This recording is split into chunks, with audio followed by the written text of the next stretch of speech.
ඉතින් අද අපි වරක වලින් මූස් එකක් හදමු. කොහොමද බලමු හදන්නේ කියලා. මම වරක ටික සුද්ධ කරලා බෝල් එකකට දාගන්න. සාමාන්‍යයෙන් මම මෙතන වරක ග්‍රෑම් 300ක් විතර පාවිච්චි කරනවා. අපි වරක පියුර එකක් හදා ගන්න ඕනේ. ඉතින් අපි බලමු කොහොමද කරන්නේ කියලා. අපි pan එකකට දාලා salt sugar දාලා හොඳට cook කරලා blend කර ගන්න ඕනේ. blend කරගත්තට පස්සේ අපි උඩ අපේ dessert එක හදන්න ගන්නවා. දැන් අපි pan එකට දාලා salt sugar add කරගෙන මේක වතුර චුට්ටක් add කරගන්නත් පුළුවන්. ඔයාට ඕන නම් පොඩ්ඩක් වෙලා අපි අඩු ගින්දරේ cook කරගන්න ඕනේ. මොකද soft වෙනකම්. දැන් අපි මේක blend කරගන්න ඕනේ. ඉතින් වරක මල්ලෙන් අපිට පුළුවන් මේ වගේ පියුර එකක් හදාගෙන මේ පියුර එකෙන් අපිට පුළුවන් desserts කීපයක්ම හදාගන්න. ඊට අද මම මට පෙන්න මූස් එක හදාගන්න කොහොමද? මූස් එක හදනවත් එක්කම මූස් එක ගානිෂ් කරලා මම මෙතන පැවුලුවක් හදනවා. ඉතින් ඔයාලට පැවුලුව හදන්න පුළුවන් egg white 200යි sugar gram 400ක් පාවිච්චි කරලා. ඉතින් අපි egg white එක beat කරන ගමන් sugar පොඩ දාලා egg එක form කරගන්න ඕනේ. මරයින් අපි හොඳට beat කරගන්න ඕනේ stiff peak වෙනකන්. ඉතින් ඔයාලට පේනවාද මේ වගේ beat වෙන්න ඕනේ. ඊට පස්සේ මම tray එක දාලා මම කැමති විදිහට මම garnish එක හදා ගන්නවා. දැන් අපි mousse base එක හදමු. egg yolk 8යි icing sugar gram 200යි double boil කරගන්න ඕනේ. double boil කරලා අපි ඒක හොඳට beat කරන්න ඕනේ.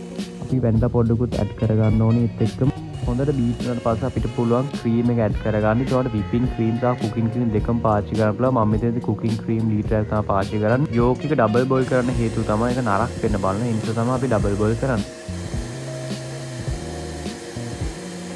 ඉතින් අපි හදාගත්ත මූස් එකේ අපි මූස් එක බෝල්ස් දෙකකට separate දා ගන්න ඕනේ. එකක් අපි flavor කරනවා. අනිත් එක plain මූස් එකක් දෙකට දා ගන්න ඕනේ. ලස්සන.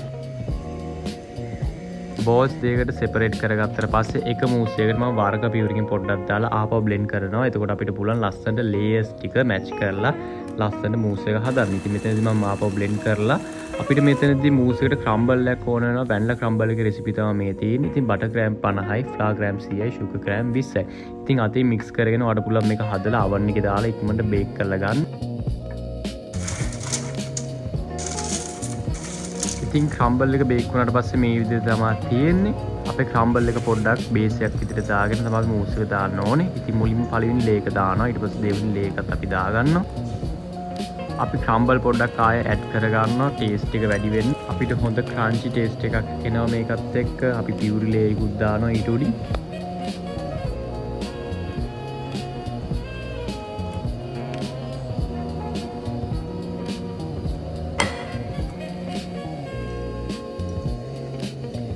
දැන් මම බේක් කරගත්ත පැවුලුවාස් දෙකක් යූස් කරනවා garnish එක වෙනුවට. ඉතින් අපි මේක හැදුවට පස්සේ විනාඩි 15ක් ෆ්‍රිජ් එකේ සෙට් වෙන්න තියන්න ඕනේ.